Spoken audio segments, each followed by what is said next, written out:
વડોદરામાં ભગવાન જગન્નાથજીની 45મી રથયાત્રાને લઈને પોલીસ તંત્ર સંપૂર્ણ એક્શનમાં આવી ગયું છે। રથયાત્રા શાંતિપૂર્ણ, સુરક્ષિત અને સુવ્યવસ્થિત રીતે યોજાય તે માટે પોલીસ વિભાગે ઉચ્ચ અધિકારીઓની હાજરીમાં મહત્વપૂર્ણ બેઠક યોજી હતી। રથયાત્રાની સુરક્ષા વ્યવસ્થાને લઈને યોજાયેલી બેઠકમાં પોલીસ વિભાગે તમામ તૈયારીઓની સમીક્ષા કરી હતી। રથયાત્રા દરમિયાન સમગ્ર રૂટ પર જીપીએસ અને સીસીટીવી કેમેરા દ્વારા સતત નજર રાખવામાં આવશે, જેથી દરેક હિલચાલ પર રિયલ ટાઈમ મોનિટરિંગ થઈ શકે। આ ઉપરાંત વડોદરા મહાનગરપાલિકા કલેક્ટર કચેરી તેમજ અન્ય સંબંધિત સરકારી એજન્સીઓ સાથે સંકલન કરીને જરૂરી આયોજન પૂર્ણ કરવામાં આવ્યું છે। રથયાત્રાના રૂટની સુરક્ષાને પ્રાથમિકતા આપીને તમામ સંવેદનશીલ સ્થળો પર વિશેષ બંદોબસ્ત ગોઠવાશે।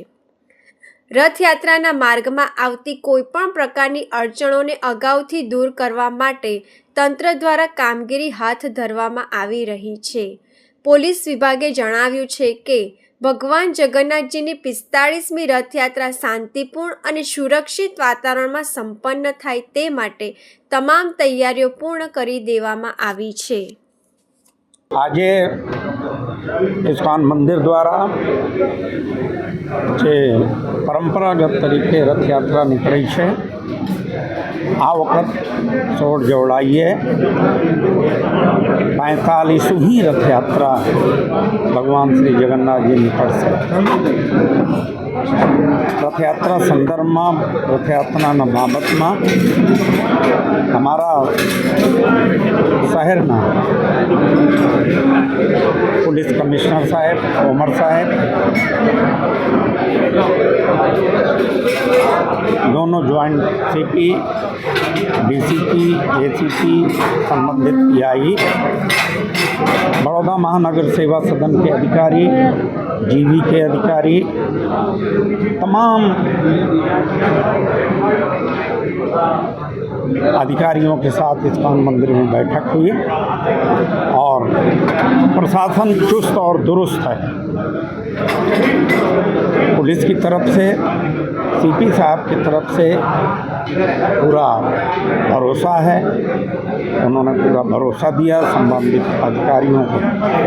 चूँकि कुछ अधिकारी नए आए हैं तो उनसे बार बार यहाँ भेज रहे हैं ठाकुर जी का दर्शन मिलने के लिए, और प्रशासन तैयार है, मंदिर तैयार है, बड़ौदा संस्कारी नगरी है, बड़ौदा जन तैयार हैं, और जो रथ यात्रा संबंधित चीज़ें हैं वो लगभग तैयारी हो चुकी हैं।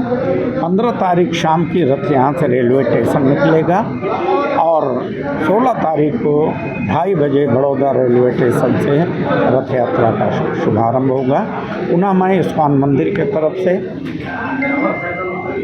ये आपके माध्यम से, आप सब चैनल के माध्यम से सभी बड़ौदा वासियों से निवेदन करते हैं कि आप सब आएँ, भगवान श्री जगन्नाथ जी के दर्शन करें, रथ खींचें, और रथ यात्रा के उपरांत मंदिर में 5:30 बजे से लेकर के सार्वजनिक सबके लिए जगन्नाथ जी का प्रसाद है। पुनः इन्हीं शब्दों के साथ मैं विराम दूँ। हरे कृष्ण। 16 जुलाई 2026 रोज 45th શ્રી જગન્નાથ રથયાત્રાનું આયોજન કરવામાં આવનાર છે। આના પરિપ્રેક્ષમાં આજે ઇસ્કોન મંદિરના હોદ્દેદારો, જનપ્રતિનિધિઓ, પોલીસ અધિકારીઓ અને રથયાત્રા સાથે જોડાયેલા જુદા જુદા વિભાગના પ્રતિનિધિ અધિકારીઓ પણ ઉપસ્થિત રહ્યા છે। આ બેઠકમાં રથયાત્રા અનુસંધાને કરવાના થતી એડવાન્સ પ્રિપરેશન્સ, સુરક્ષા વ્યવસ્થાઓ અને અન્ય વ્યવસ્થાઓ અંગે વિગતવારની ચર્ચા કરી છે। પોલીસ વિભાગ તરફથી દર વર્ષની જેમ આ વર્ષે પણ વિગતવારનું સુરક્ષા વ્યવસ્થા ગોઠવવામાં આવશે। ઓલરેડી આ અંગે ઇન્ટર ડિપાર્ટમેન્ટલ કોઓર્ડિનેશન બેઠકનું આયોજન થઈ ચૂક્યા છે, અને સાથે સાથે આપણા એન્ટાયર માર્ગનું નિરીક્ષણ, સુરક્ષા પરિપ્રેક્ષમાં એના સ્કેનિંગ, કેટલાક ઇન્ટરવેન્શન્સ, સાથે સાથે અસામાજિક તત્વો અને ડિસરપ્ટિવ એલિમેન્ટ્સ ઉપર આપણા નજર સમગ્ર રૂટમાં પોલીસની હાજરી અને ડોમિનેશન અંગેનું કાર્યવાહી શરૂ થઈ ગયું છે. આવતા દિવસોમાં આ પ્રકારના સુરક્ષા વ્યવસ્થા સંબંધિત એક્ટિવિટીઝને વધુ પ્રોએક્ટિવલી હાથ ધરવામાં આવશે અને સાથે સાથે મંદિર તરફથી અન્ય વિભાગો તરફથી જે કરવાની થતી તૈયારીઓ પણ સંકલનમાં સિનર્જીમાં રહીને વ્યવસ્થા ગોઠવવામાં આવશે. આજના બેઠકમાં જેના પ્રતિનિધિઓ, પક્ષના હોદ્દેદારો